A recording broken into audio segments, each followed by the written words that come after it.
Hello, people. How are you all? I hope you are doing great. Welcome back to part 14 of Books this week.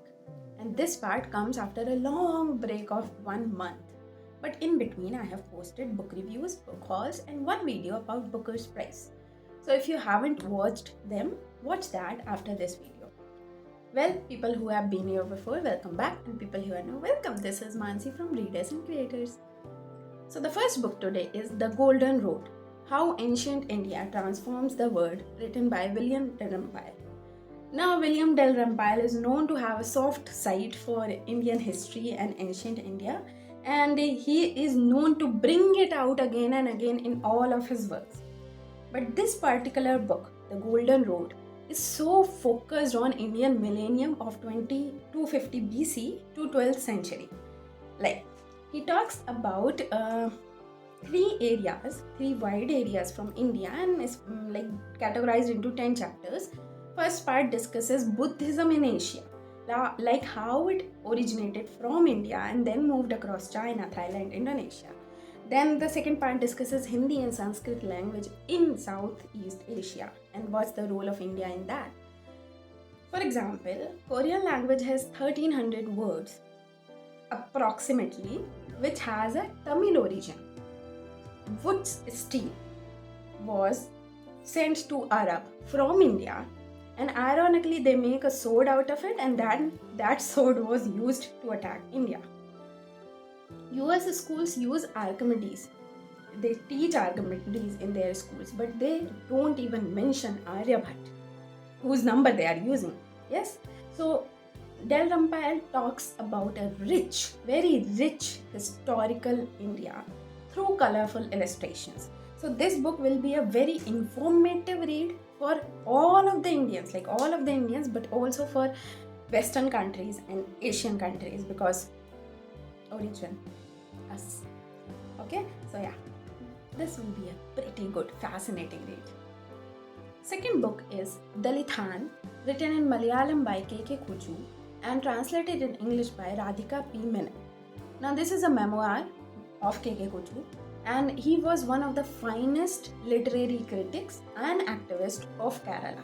He just wanted to liberate the outcast from the shackles of Brahmanism, and for that he moved to great degrees to Ambedkar and Phule, obviously. So this book explores that and talks about his childhood and the complications, and also keeping in mind the land reforms of 1960s. In the end, book also presents the recent history of Dalit activism and its role in politics of the state.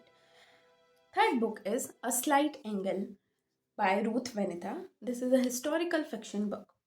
This book is set in 1920s India, that is pre-independence India.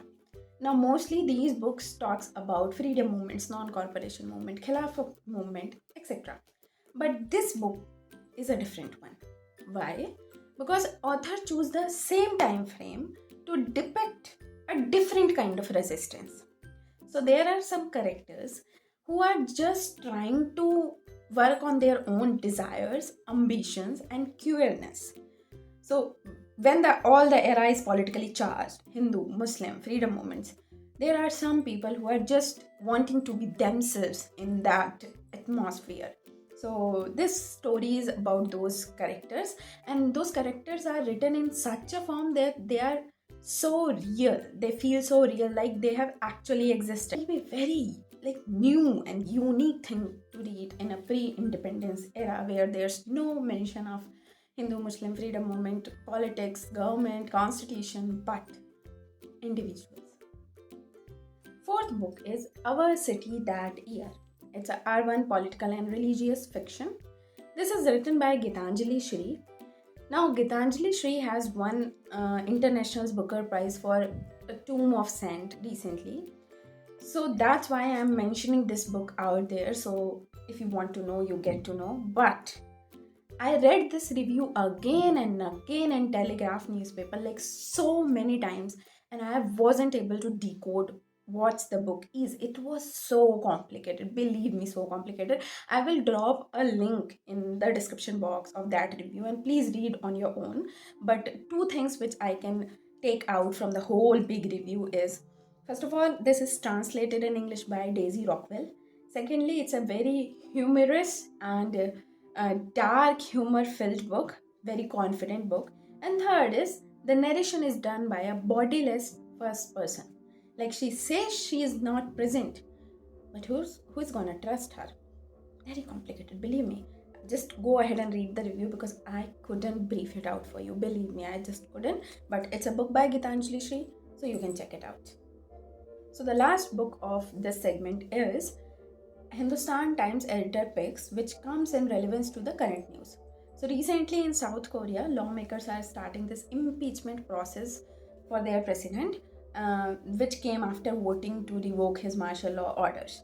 So this book, South Korea's Democracy in Crisis, written by Wook Shin, uh, it talks about how South Korea's history, like before democracy was introduced in 1987, dictators used martial law to impose dictatorship.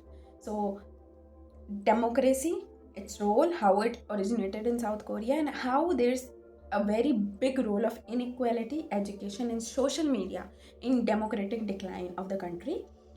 Okay, so these were the 5 books for today's segment.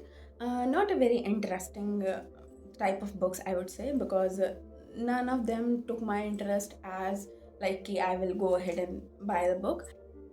All links are in description box or social links. Watch my previous video if you haven't had. Please subscribe, please. And yeah, like, comment, share, and subscribe. Keep reading, be happy, be safe. We'll meet you in the next video. Bye bye.